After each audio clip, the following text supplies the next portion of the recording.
welcome back to another episode of Cardboard Crafts. Today, we're going to be making the Hylian, I think that's how you pronounce it, sword and shield from Legends of Zelda. So, let's get started. Materials! You'll need some reference images. I found this one online, obviously. A box knife, some scissors, some hot glue, some craft foam, and some cardboard. And various paints. I'm going to start with the shield. First, I traced on the shape of the shield to a large piece of cardboard. Then you can cut it out. Then you may not be able to tell, but you can slightly curve it. Then I taped some pieces of paper right down the middle of the shield, flipped it over, traced on the edge of the shield. Then I drew out the basic patterns for the edge and for the two of the seemingly 3D elements on it, but not the triangle in the middle. Then you can cut out the 3 templates, and just so you know, I had to adjust the side one a little bit so that it actually fit my shield. I also kept this middle piece just for other templates that I might make.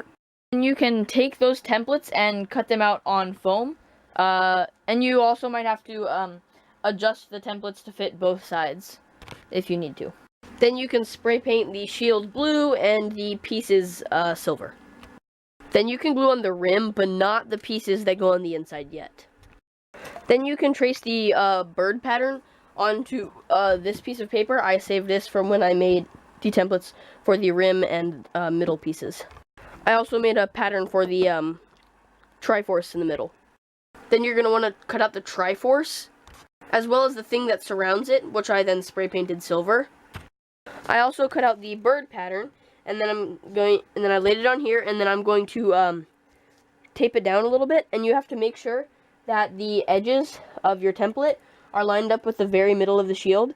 Don't worry about the edges and stuff, just worry about the middle, because if you mess up on the middle, then the whole Triforce placement is going to be screwed up. And then you can tape it on, and then take some red paint. Red paint. It's red, and it's paint.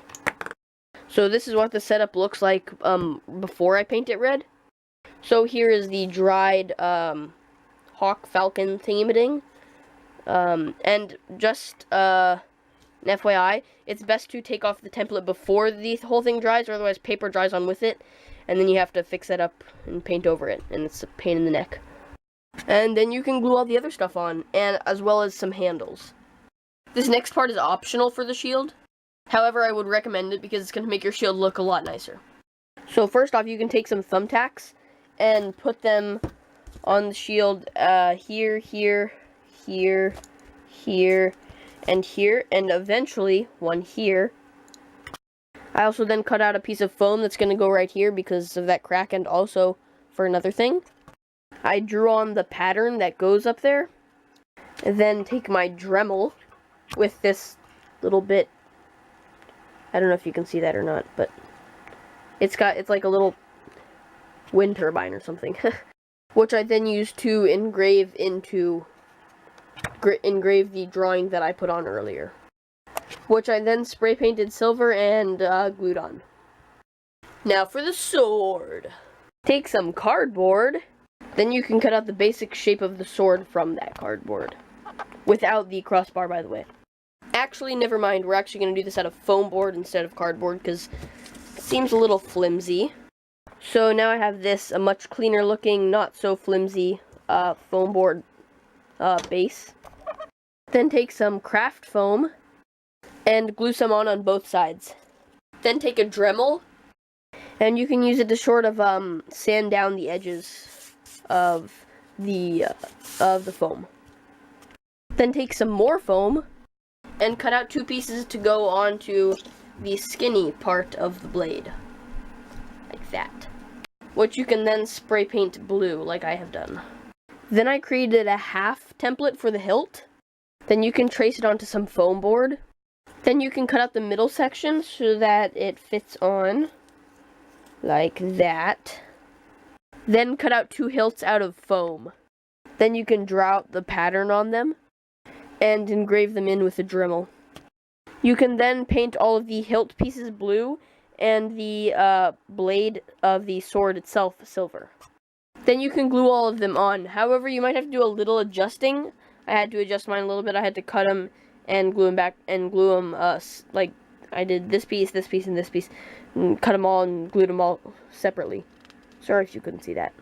Then take a paper towel tube, put it onto the handle, except have it so that I don't know, so that you push the foam board handle up and then this down, and then you can draw a line right where the paper towel tube, about where the paper towel tube meets the foam. And once you've drawn those lines, you should cut those lines, and then you should have something like this, so that it fits on like that. And then, of course, you can trim off the end. Then cut out a second one so that you have two. Then you can glue them on, and you can also squish down the ends so that it's flush with the crossguard. You can then take some black craft paint, and you can use it to paint the handle and the part above the crossbars black, which I didn't realize was supposed to be black until just a few minutes ago. Then you can feel free to spice all this up as much as you want. Sorry, it's gonna get fuzzy again. I added this little gold thing, painted some gold stripes on, penciled on the triangle, the Triforce thing, and then added some diamonds for the handle.